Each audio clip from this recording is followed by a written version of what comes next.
los aspectos espaciales. Del grupo 9, ¿quiénes están? Está Rocío Pérez Alonso. Y Quintana Manuel. Hola. Bien. Buenas tardes. Quintana Manuel, ¿solo los dos? Sí, profe.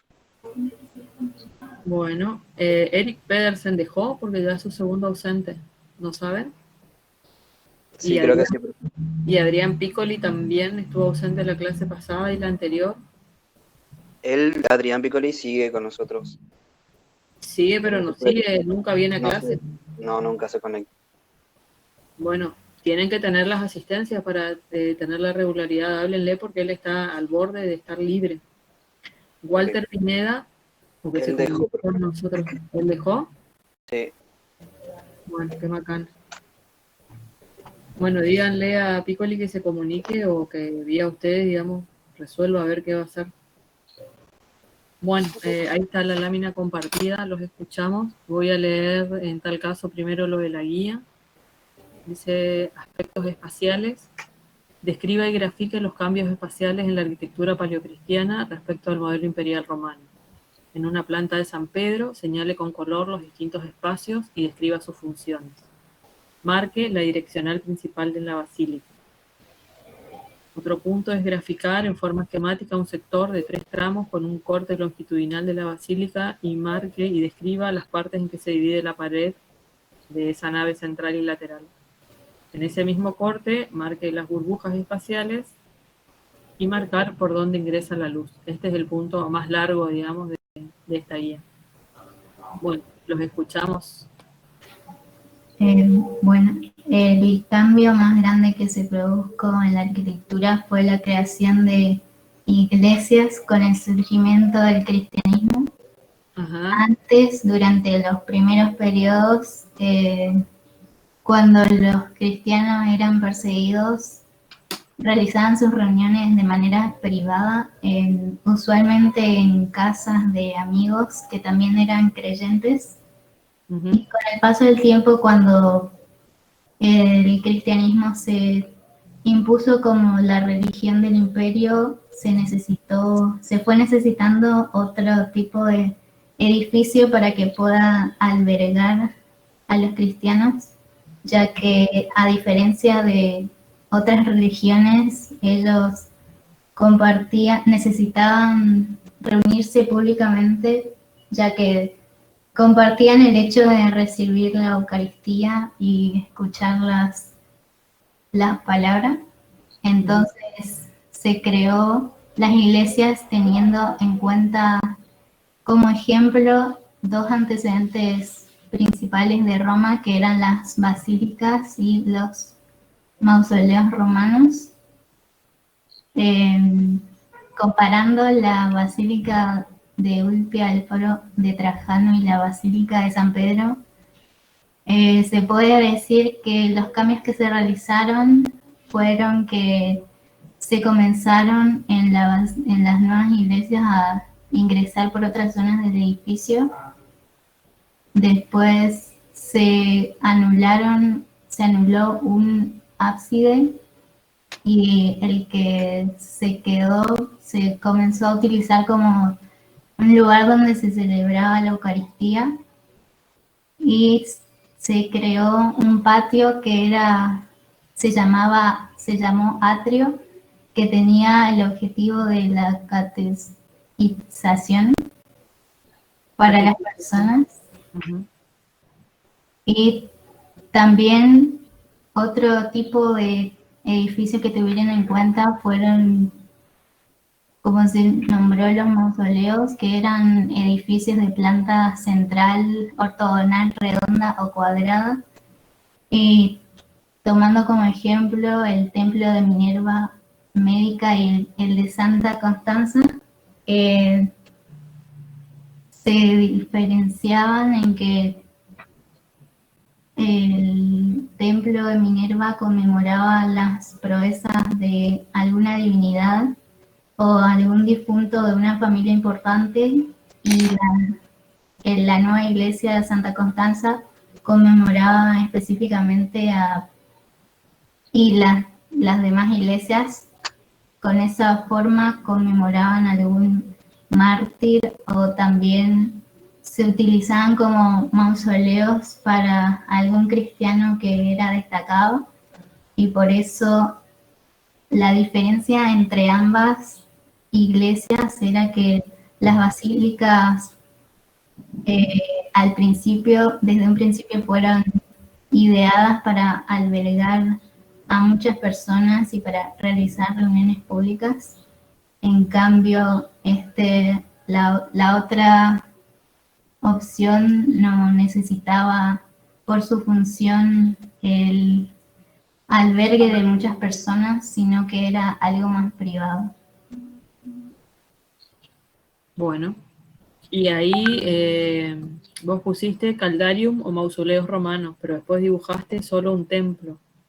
Entonces yo te diría que agregues el caldarium para ver de dónde sale el caldarium y también qué otro templo tiene planta centralizada importante en Roma, digamos. Bueno, ¿Qué otro templo hay que lo vieron y la mayoría lo puso en la parte de tecnología cuando vimos Roma? No me el, deja editar tampoco esto.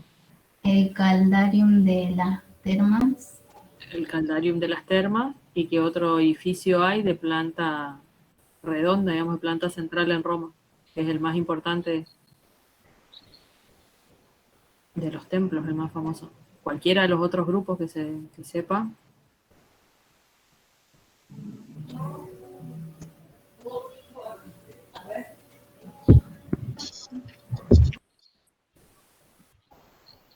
¿El Panteón? Claro, el Panteón Romano. El Panteón Romano, si ustedes lo ponen al lado de Santa Constanza, es mucho más parecido que el Templo de Minerva. Inclusive un Caldarium también es mucho más parecido. Está bien y se toma la idea esta de espacio central y se ve en todos, pero si hacen los esquemitas, pueden hacer los esquemitas de los tres. Acá faltan bastantes cosas de las solicitadas en la guía. No sé si hay otra hoja porque tampoco acá no sé por qué no puedo editar. Sí, profe, hay 2 hojas. ¿Quieren compartir ustedes? Porque yo acá no puedo pasar. A ver, si me pasa de hoja. No, no me pasa de hoja. Para abajo. Tampoco. Allá arriba está. Ah, espera, no, es porque agrandé, disculpa. Yo nomás estoy. Otra cosa que les voy a observar acá es que ustedes ponen el cambio acá bien, ponen el sentido de acceso, ¿no? Que antes era un acceso por el lado más largo en el sentido transversal y ahora pasa a ser un sentido longitudinal. Eso, ¿por qué se explica ese cambio de sentido? Esta nueva longitudinalidad, ¿por qué se busca?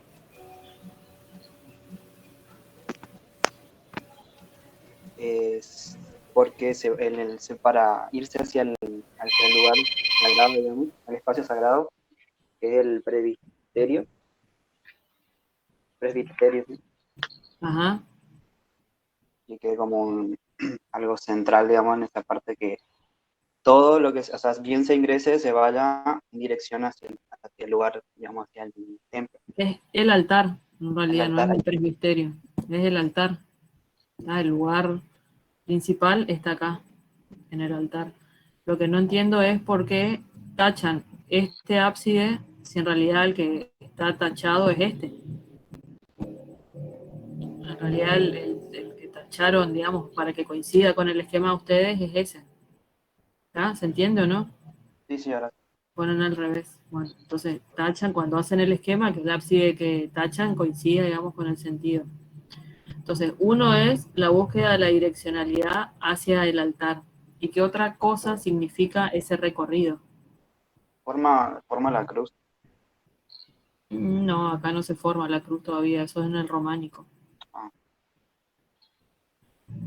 Acá, ¿qué significa ese recorrido hacia el altar?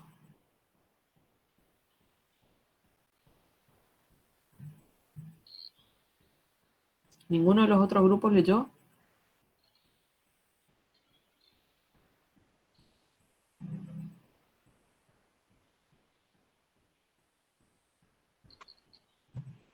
¿No? El camino, dice, de la peregrinación. Sí, más que la peregrinación es el camino, digamos, de la vida del cristiano, que nace para llegar a Cristo. ¿Y acá qué funciones había? ¿Quién se sentaba acá en los ábsides de las basílicas romanas? ¿Qué funciones se realizaban acá? ¿Se acuerdan qué funciones tenía?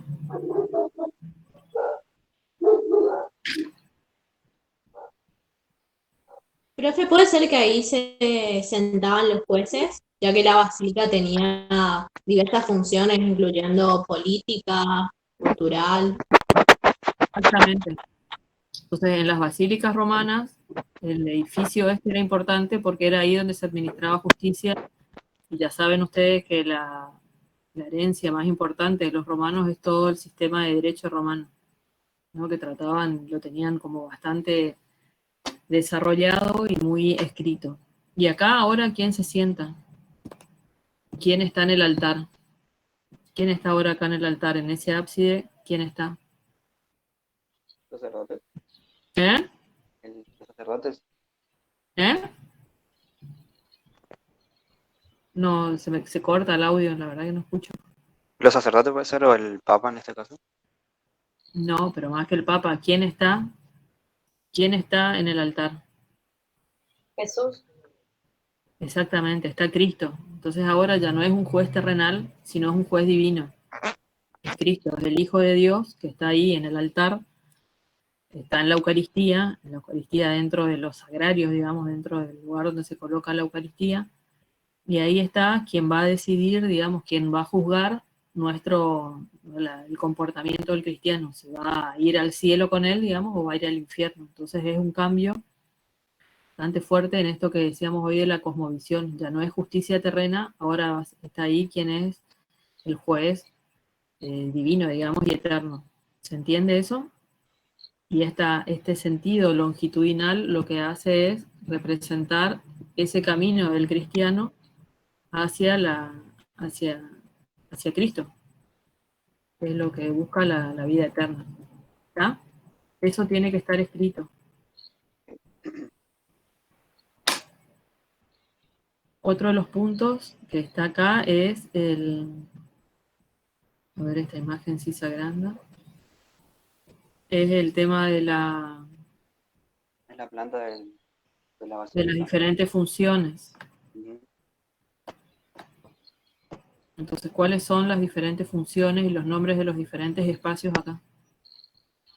Bueno, está primero el atrio, que es la entrada principal, digamos, donde cuenta con un pórtico y un Sí. pozo, una fuente en el centro, que es la que representa, digamos, el agua, el que representa la purificación. Y Ajá. también un símbolo del bautismo, que es la promesa de la salvación. Uh-huh. Luego está el nártex, el pórtico,